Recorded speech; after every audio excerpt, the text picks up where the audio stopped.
Hello दोस्तों, हम स्वागत करते हैं आपका आपके अपने YouTube channel preparation with Mithilesh में।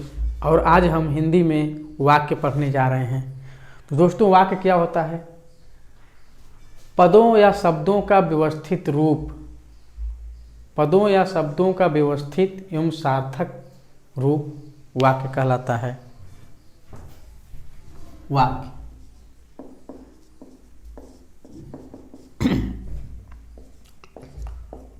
पदों या शब्दों का व्यवस्थित एवं सार्थक समूह वाक्य कहलाता है।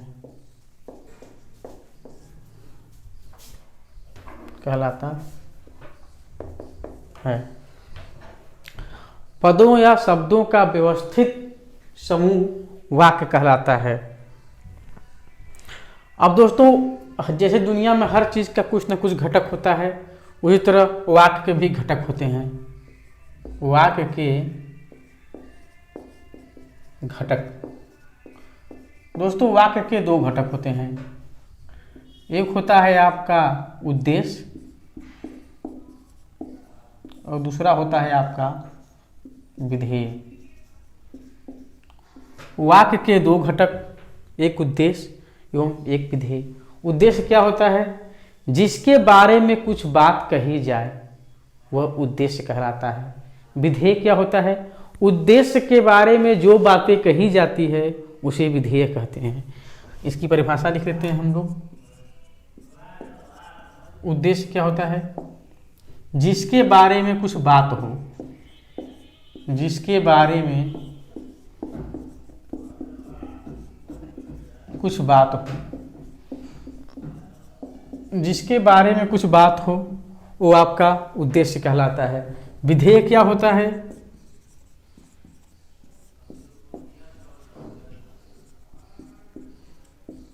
उद्देश्य के बारे में बताने वाला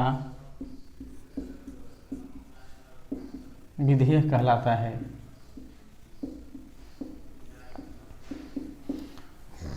दोस्तों, सबसे पहले वाक्य क्या होता है? पदों या शब्दों का व्यवस्थित एवं सार्थक समूह वाक्य कहलाता है।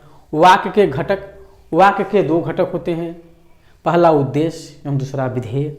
अब उद्देश्य क्या होता है? जिसके बारे में कुछ बात हो वो उद्देश्य कहलाता है। विधेय क्या होता है? उद्देश्य के बारे में बताने वाला विधेय कहलाता है।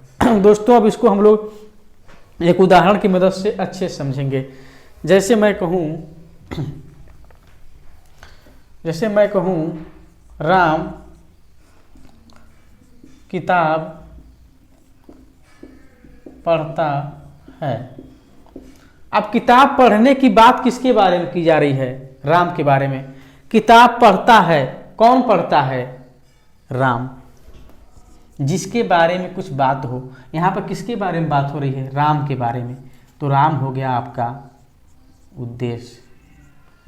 राम के बारे में कुछ बातें कही जा रही है तो राम हो गया आपका उद्देश्य। उद्देश्य के बारे में बताने वाला विधेय कहलाता है। राम के बारे में क्या बताया जा रहा है? राम के बारे में यह बताया जा रहा है कि राम किताब पढ़ता है। ये हो गया आपका विधेय।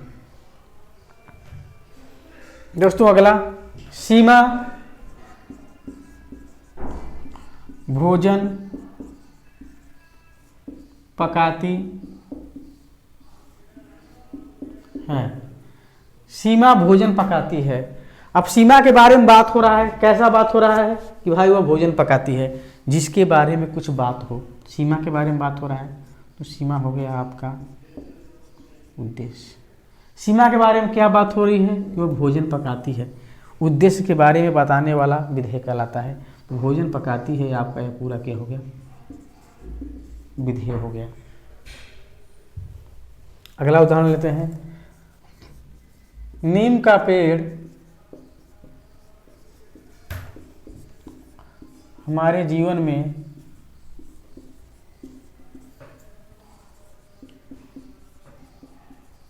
औषधि के लिए के लिए महत्वपूर्ण है। यहाँ पर किसके बारे में बात की जा रही है दोस्तों? नीम के पेड़ के बारे में, जिसके बारे में कुछ बात हो। हमारे जीवन में औषधि के लिए महत्वपूर्ण है कौन? नीम का पेड़। तो नीम के पेड़ के बारे में बात हो रही है, तो नीम का पेड़ हो जाएगा दोस्तों आपका उद्देश्य। और नीम के पेड़ के बारे में क्या बात हो रही है कि यह हमारे जीवन में औषधि के लिए क्या है? महत्वपूर्ण है। तो यह हो गया आपका विधेय। दोस्तों आप लोगों को वाक्य के घटक, उद्देश्य एवं विधेय अच्छे समझ में आ रहे होंगे। हम कुछ और उदाहरण लेते हैं। जैसे एक उदाहरण ले, इसको हटा देते हैं।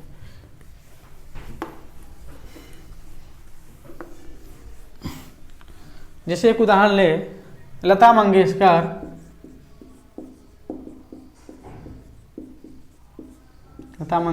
एक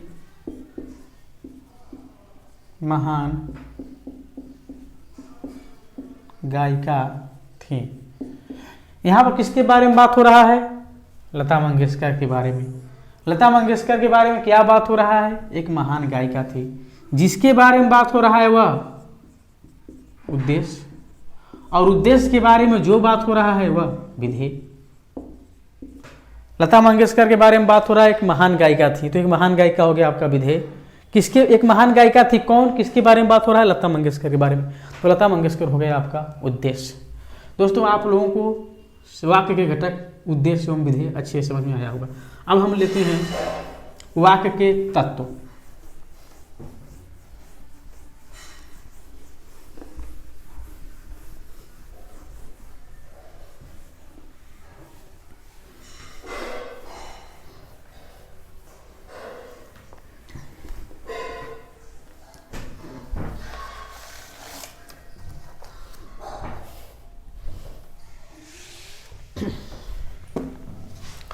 वाक्य के तत्व।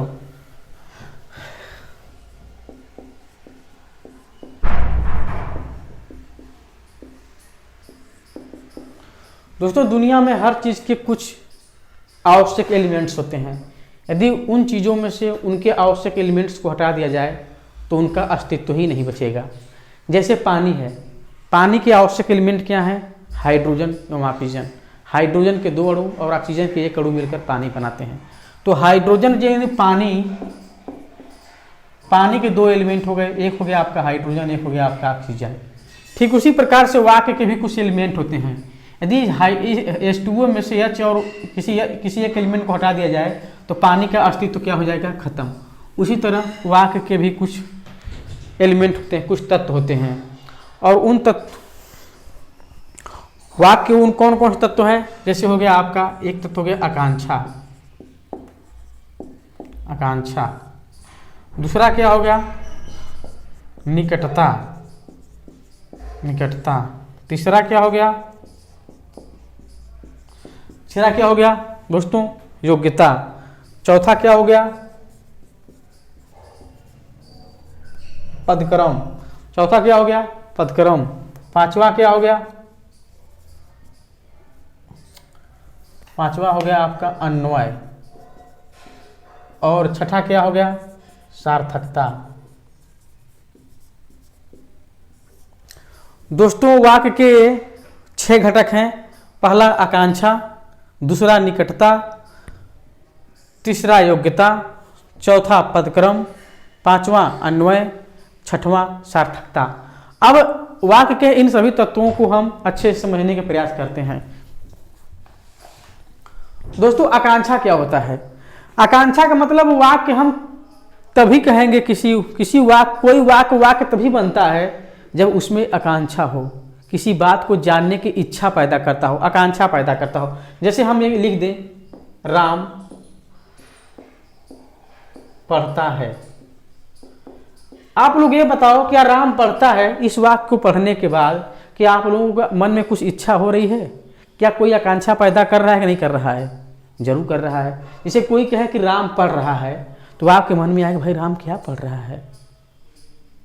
राम रामायण पढ़ रहा है, राम गीता पढ़ रहा है। ठीक है, राम लुभावनी कहानियाँ पढ़ रहा है, जरूर इच्छा आएगा, आकांक्षा आएगा। यानी राम पढ़ता है, ये वाक्य ही अपने आप में एक आकांक्षा, एक इच्छा की भाव पैदा कर रहा है। यानी यह एक वाक्य है। यानी ये वाक्य जो है इस एलिमेंट में क्या हुआ, आकांक्षा वाले एलिमेंट में क्या हुआ, पास हो गया। अब हम कहें निकटता। अब निकटता का मतलब क्या होता है, जैसे दोस्तों हम लिख दे राम पढ़ता है। देखो दोस्तों, कोई वाक्य तभी कहलाता है जब उस वाक्य के जो शब्द होते हैं उन शब्दों में निकटता होता है। राम हम यहाँ लिख दें और पढ़ता है यहाँ लिख दें, तो क्या इस वाक्य के जो शब्द हैं इन शब्दों में निकटता है? निकटता नहीं है दोस्तों। राम यहाँ है और पढ़ता है यहाँ है, तो यह एक वाक्य नहीं है। इसको वाक्य बनाने के लिए हमें क्या करना पड़ेगा, सभी शब्दों को क्या करना पड़ेगा, पास करना पड़ेगा, एक साथ करना पड़ेगा। योग्यता, उस वाक्य में वाक्य का योग्यता होना चाहिए दोस्तों।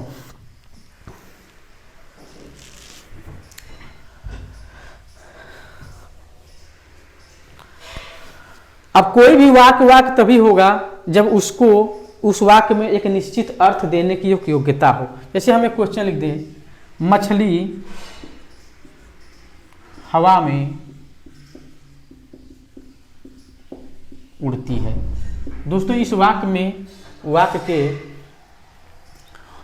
में जो जरूरी चीज होता है उद्देश्य भी है, और हवा में उड़ती है विधेय भी है। हवा में उड़ना यह बताया जा रहा है किसके बारे में, मछली के बारे में, तो उद्देश्य हो गया। मछली के बारे में क्या बताया जा रहा है कि मछली हवा में उड़ती है, विधेय भी है, तो आप लोगों को लगेगा यह एक वाक्य है। लेकिन दोस्तों यह एक वाक्य नहीं है, क्योंकि वाक्य का एक एलिमेंट होता है योग्यता। क्या इस वाक्य में एक निश्चित अर्थ देने की योग्यता है? दोस्तों मछली हवा में नहीं उड़ती है। कहाँ सुन लिया आप लोगों ने मछली हवा में उड़ती है? तो वो वाक्य होना चाहिए, लेकिन उस वाक्य में एक निश्चित अर्थ देने की योग्यता होनी चाहिए। मछली हवा में उड़ती ही नहीं है, इसलिए यह वाक्य नहीं है। अगर यहाँ पर आता चिड़ियाँ हवा में उड़ती है, चिड़ियाँ आकाश में उड़ती है, तो यह आपका क्या होता, सही हो जाता। अब क्या दिया है, पदक्रम। अब किसी वाक्य बनने में जिन शब्दों या पदों का यूज हुआ है उन शब्दों या पदों का एक निश्चित क्रम होना चाहिए, एक निश्चित आर्डर में होना चाहिए। जैसे हम उनमें उद्देश्य और विधेय का एक निश्चित आर्डर होना चाहिए। कर्ता, कर्म एवं क्रिया का एक निश्चित क्रम होना चाहिए। ये नहीं कि कर्ता कहीं और है, क्रिया कहीं और है, कर्म कहीं और है, तो उस वाक्य में पदक्रम का क्या हो जाएगा, दोष हो जाएगा। जैसे मैं कह दूं हवा क्या लिखे, आकाश ले देते हैं। आकाश में है चिड़ियाँ उड़ती। आकाश में है चिड़ियाँ उड़ती। दोस्तों क्या यह एक वाक्य है? वाक्य नहीं है, क्योंकि इस वाक्य में उद्देश्य कहीं और है, विधेय कहीं और है। इस वाक्य का कर्ता कहीं और है, कर्म कहीं और है, और क्रिया कहीं और है। दोस्तों ये आकाश में है चिड़ियाँ उड़ती, ये सही वाक्य नहीं है। सही वाक्य हो जाएगा चिड़ियाँ। देखिए सबसे पहले हम क्या लिखते हैं, किसी वाक्य का कर्ता लिखते हैं। कर्ता देखिए यहाँ चला आया, ठीक है, मुख्य क्रिया यहाँ चला आया, सहायक क्रिया यहाँ चला आया, तो दोस्तों यह एक वाक्य नहीं है। वाक्य के लिए पदों में एक निश्चित क्रम होना चाहिए। इस वाक्य को अगर हम सही लिखें तो क्या लिखेंगे, चिड़ियाँ आकाश में उड़ती है। दोस्तों ये हो गया आपका वाक्य। अब हम बात करते हैं अन्वय के बारे में।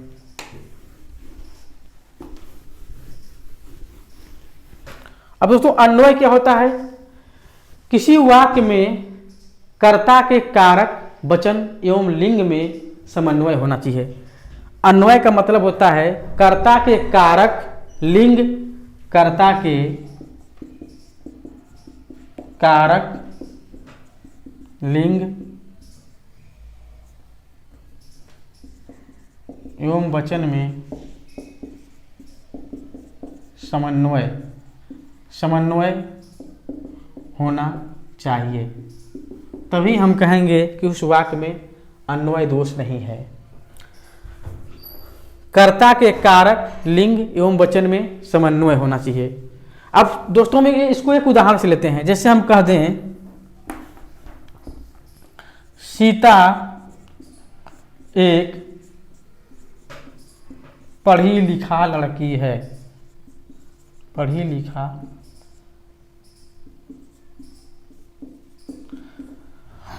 दोस्तों इस वाक्य में जो लिंग होता है लिंग का दोष है। सीता क्या है? स्त्रीलिंग है। और लिखा यहाँ पर क्या हो गया है? पुल्लिंग हो गया है। पढ़ा लिखा लड़कों के लिए यूज होता है तो ये पुल्लिंग होता है लड़कों के लिए, लेकिन यहाँ पर क्या हो गया? पुल्लिंग का प्रयोग हो गया है सीता के, जबकि सीता स्त्रीलिंग है। सीता एक पढ़ी लिखा लड़की नहीं है, सीता एक पढ़ी लिखी लड़की है। पढ़ी लिखी लड़की है। दोस्तों ऐसा रहेगा तो क्या हो जाएगा? ये वाक्य सही हो जाएगा, यानी उनमें एक अन्वय का दोष नहीं होगा। अब सार्थकता। सार्थकता क्या होना चाहिए दोस्तों? वाक्य ये नहीं कि हम लोगों ने शब्द उस उद्देश्य और विधेय कर दिया, कर्ता सही जगह पर है, कर्म सही जगह पर है और सहायक क्रिया और मुख्य क्रिया सही जगह पर है तो हो जाएगा आपका क्या कहते हैं तो वाक्य हो जाएगा, तो वह वाक्य हो जाएगा। ऐसा नहीं है। उस वाक्य में एक निश्चित अर्थ देने की सार्थकता भी होनी चाहिए। उस वाक्य का एक सार्थक अर्थ होना चाहिए। जैसे हम लिख दें मैं पानी खाता हूं। आप दोस्तों आप लोग सोचेंगे कि मैं उद्देश्य, खाता पानी खाता हूं आपका एक विधेय है, मैं उद्देश्य, मैं सब्जेक्ट कर्ता हो गया, मैं कर्ता हो गया, खाता आपका क्रिया हो गया, पानी आपका क्या कहते हैं कर्म हो गया। सब सही जगह पर है तो क्या यह वाक्य है? सही वाक्य नहीं है। क्या? क्योंकि यह एक सार्थक अर्थ नहीं दे रहा है। दोस्तों मैं पानी खाता नहीं हूँ, मैं पानी पीता हूँ। यहाँ अगर पीता रहता तो हम कहते हैं वाक्य में सार्थकता का दोष नहीं है, लेकिन यहाँ पर इस वाक्य में सार्थकता का दोष है। यह एक सार्थक अर्थ नहीं दे रहा है। वाक्य तो है लेकिन सार्थक अर्थ नहीं दे रहा है, और सार्थक अर्थ नहीं दे रहा है तो फिर वाक्य कहाँ हुआ? तो दोस्तों आप लोगों को वाक्य के जो तत्व हैं ये अच्छे समझ में आया होगा। अब हम लोग पढ़ते हैं वाक्य के भेद। आप लोगों के पूरा अच्छे से समझ में आया होगा।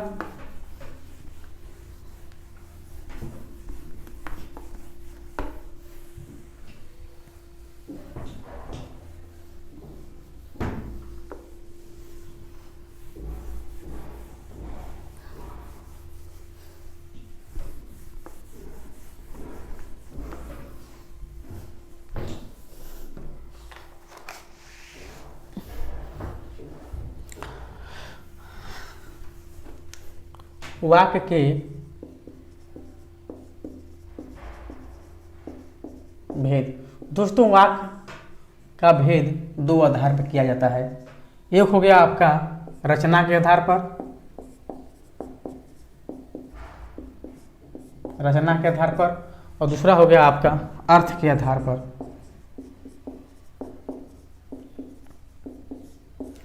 दोस्तों रचना के आधार पर वाक्य जो होता है 3 प्रकार का होता है, और अर्थ के आधार पर वाक्य जो होता है 8 प्रकार का होता है। रचना के आधार पर वाक्यों का 3 प्रकार कौन कौन सा है? पहला हो गया सरल या साधारण वाक्य,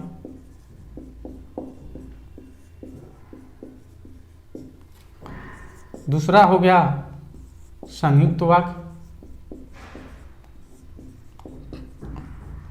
और तीसरा हो गया आपका मिश्र वाक्य। मिश्र वाक्य। और अर्थ के आधार पर वाक्य कितने प्रकार होते हैं? 8 प्रकार। कौन कौन होते हैं? विधानवाचक, विधानवाचक, निषेधवाचक। दोस्तों विधानवाचक, विधानवाचक, निषेधवाचक, प्रश्नवाचक, आज्ञावाचक,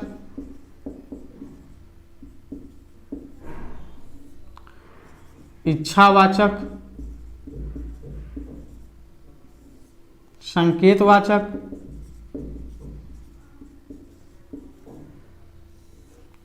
कितना हुआ? 1 2 3 4 5 6। विधानवाचक, निषेधवाचक, प्रश्नवाचक, आज्ञावाचक, इच्छावाचक, संकेतवाचक, विस्मयवाचक, विस्मयवाचक और संदेहवाचक।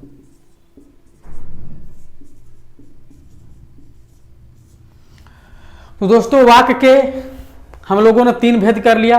पहला रचना के आधार पर सरल वाक्य, साधारण, जिसको साधारण वाक्य भी कहते हैं। दूसरा ये दूसरा है, दूसरा संयुक्त वाक्य, तीसरा मिश्र वाक्य। रचना के आधार पर, अर्थ के आधार पर कितने वाक्य हो गए? 8 हो गए। 1 2 3 4 5 6 7 8। पहला विधानवाचक, दूसरा निषेधवाचक, तीसरा प्रश्नवाचक, चौथा आज्ञावाचक, पांचवा इच्छावाचक, छठा संकेतवाचक, सातवां विस्मयवाचक और आठवां संदेहवाचक।